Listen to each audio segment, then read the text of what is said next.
to make this video, and it's just not going well. So, two issues today, and I'm sorry, I'm having trouble breathing. Like, I've been having trouble breathing a lot lately. So if I'm sighing, I'm not bored. I'm not trying to be rude. I'm trying to get enough oxygen. All right. Anyway, today, I went up to wait for the train, and there was this guy sitting there. He was all in black. I went all the way to the end, and I kind of side glanced at him, and he was looking at me, and then he looked back at his phone. Then he looked back at me, right, and then off into the distance somewhere, I don't know.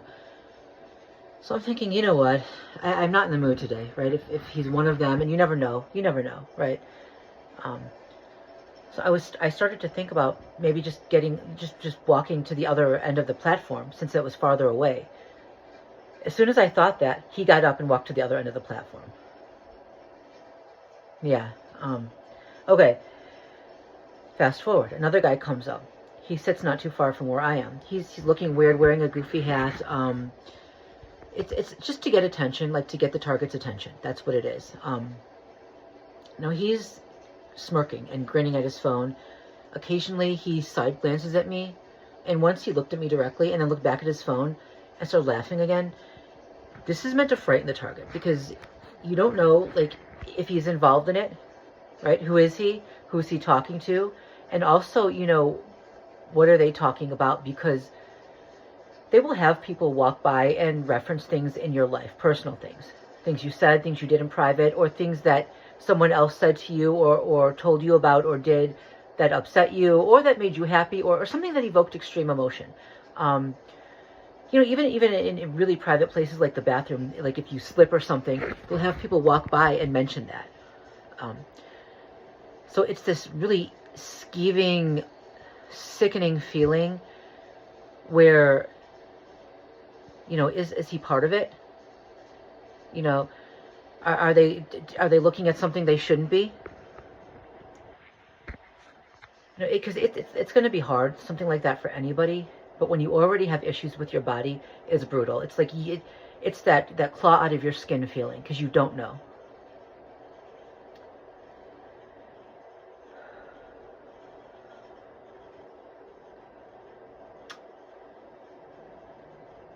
The train comes. Right? The train comes. It's almost there, and the other guy that was all in black, that had walked to the end, he walks back my way. He gets on the first car, which I was going to get on. And I didn't have enough time to get to the third car by that point. So I'm thinking, am I going to get on the first or the second one? The other guy, the one with the weird hat who had been smirking and laughing, and, you know, he got on the second one. I'm thinking, which is going to be worse this time? So I got on the second car, and he pretty much did that the entire time. Okay, so fast forward. I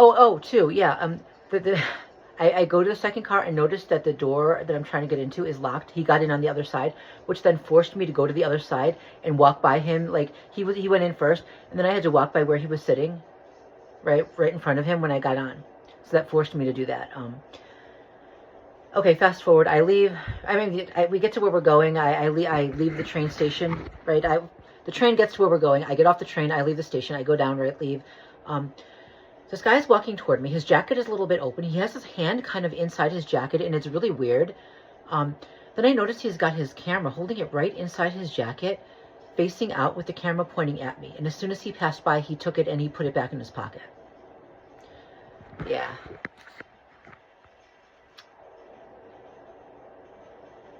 Okay, what else?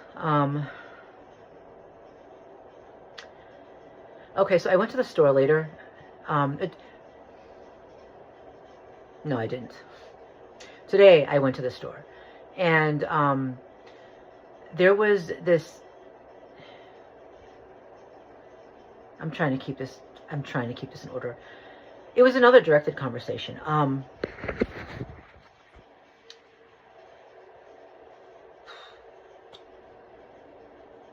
I just can't. I can't talk because I can't breathe. And when you can't breathe, it's hard to think too.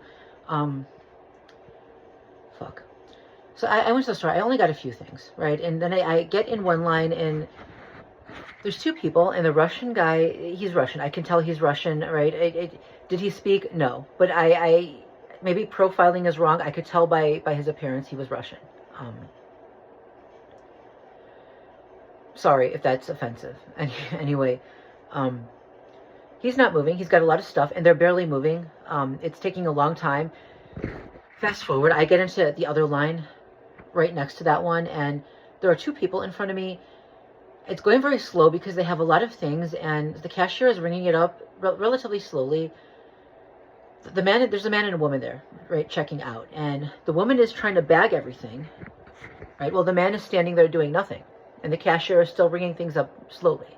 So we've got the cashier ringing things up, the woman bagging everything, the man standing there, and so it was very slow. And by the time they were done, and so the Russian guy next to me was almost done. By the time I finished checking out, he had just left to go to leave, right? So I'm heading toward the escalator, and it's broken, or there's something in the way. I think it was broken. I don't know, but I couldn't get there. So I went instead to the elevator where there was the Russian guy waiting there, right? I'm thinking, oh shit, this is going to be a setup. And there were two other people. There were two other women. So I was going down to the street, and there's parking on the top floor. So one of the women said, oh, is that... So the elevator came, and the Russian guy got in, and the one woman said, oh, is that going up? And he said down. And another woman also said, going up, down, whatever. So she got in after him. And the other woman who was waiting said, oh, well, I need to go up, so I'll wait. So I get in the one that supposedly was going down, only to find out that it wasn't going down, and it was going up. And so the woman next to me said, oh, well, now you have to wait. Here's why that's weird, okay? Even though she was plenty nice, here's why that's weird, okay? It's another weird, creepy thing. So on the train today, I was thinking about how these perpetrators, the lackeys, they want control, right? It's power they want. And normally I don't like it when someone has power over me, because I've learned they can't be trusted. Most people cannot be trusted to make proper decisions, right? They're not gonna come through, and most people will go along with criminals and they'll bend over for the actual criminals while helping to attack easy targets. Makes them feel powerful, right? And like, I would have no problem with someone in power if they used it wisely and fairly, right? In a just manner, right? I would absolutely go along with that, as long as it was going to lead to something positive. I have no problem with that. But that's not what's happening with these lackeys. So I was thinking about two incidents. One I think I spoke about a while back, where I was taking the escalator up to the train platform, and there were three people. I think there were three people, two men and a woman, if that's what it was. They were standing at the top, looking down at me, and one of the men was making really, really evil, nasty faces at me. And I looked up at the camera, hoping that they were watching it, just in case he did something. Like, I'm wondering, can he kick me back down? Like, because I have nowhere to go at that point. I'm going up, and they're standing there, right? That's frightening. I got up. They wouldn't move. They wouldn't let me get out, and go toward the train. And the guy was still making those really weird faces. It was crazy. The train left, and he said, well, it looks like you missed your train. I guess you have to wait. There was another incident like that too. I'm not going to get into that now. But anyway, I was thinking about that and how these sick fucks just want control, right? They just want to impose their will on you, hassle you, put you out for a little while, to have that control over you. The now you have to wait part, right? So then I was thinking about that on the train earlier today. And then later, of course, the incident with the elevator, and she says that very thing. That's how it works. And I'm going to cut this short here, because I don't want to start sounding like a conspiracy theorist. But I think y'all know where I'm going with this, right?